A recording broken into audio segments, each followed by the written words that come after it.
Hello, Steve Arts 89. Well, this is the tale of the cursed photo shoot. The cursed cemetery photo shoot. Now, I've always been fascinated by cemeteries, and death. I've always been sort of morbid.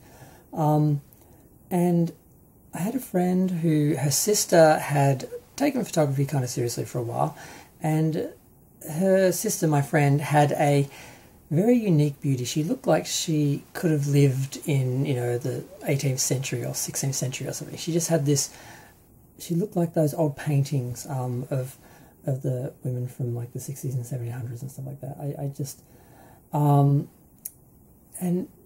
her sister photographed her laying on graves and sitting on graves and like touching the headstones and that, in this old sort of dress looking like some sort of pre-Raphaelite or whatever. I don't know what era, but she just looked really beautiful. And I was always sort of fascinated by those pictures, but I sort of wanted to do something similar, but with more of a classic gothic sort of look. And I had a friend who had long dark hair, and we always wore black. We're kind of a little bit like the Sonny and Cher of our town for a minute there, I think. Walking around, and we organised a photo shoot, and she was like the model, and I sort of did a similar thing, but I did a lot of things with just a lot of time positioning her dress and her hair, and she had curly hair, and just having it wrapping around like the stones and all that in like the graves that were just filled with rocks, and so I just a lot of intricate, sort of took a lot of time to stage everything and make it all look like a painting, and like everything was like flowing and everything, and it went really well, and I thought, God, this is going to look good. It was the first sort of photo shoot I did where I thought it looked really interesting. I had a sort of concept and everything, and of course the film never wound on, and I didn't realise, and none of it was photographed. And I wasn't able to replicate it for several reasons. One was I think she cut her hair not long after that, and her boyfriend had issues with the photo. People had issues with the photo shoot as well. Now I then sort of later on replicated that sort of myself. I just went to the cemetery one year when I was there. I just went there by myself and took a bunch of photos. Not the same, obviously, because we were dealing with a beautiful woman as opposed to me. But sort of the same sort of feeling, and that's where I have the photo of myself on the grave, on the thing, and I actually put like the dates, certain dates on it, and that. So that's the only thing I ever got out of that, was I put that up on Facebook, where I sort of said, Stephen Carter, and I had like dates that I like lived and died.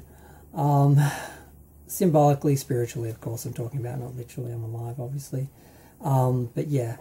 And unfortunately, the worst part of it was, though, I did, when I talked about this to one of my nieces, she said, "Oh, can I help out? I'd love to help out," because she liked Egyptians, and she always liked the way the Egyptians were lying on like the graves, like holding the things and the Sphinx and all that sort of stuff, and she wanted to have a picture of herself lying on, because some of the graves, they weren't like just flat on the ground, they were like cement tombs, like sitting above the ground, like so I don't know what they're called, but she took some photos of her like lying on that, like like that, and she took the photos of me, and I took some other ones of myself, and that another time when I went up.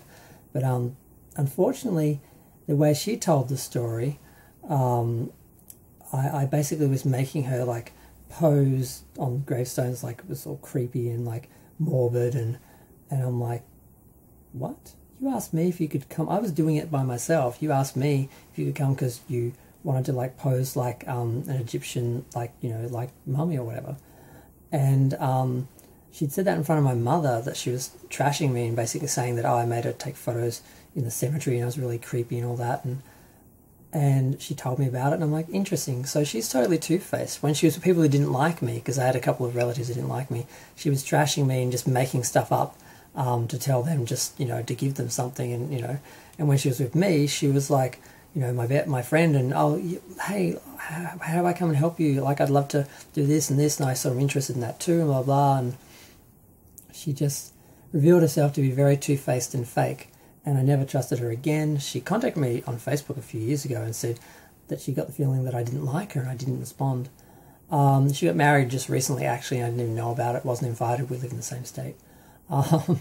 So yeah, so that's my story of the cursed photo shoot and the two-faced niece. But I'm going to go. Feel free to share, like, comment, subscribe.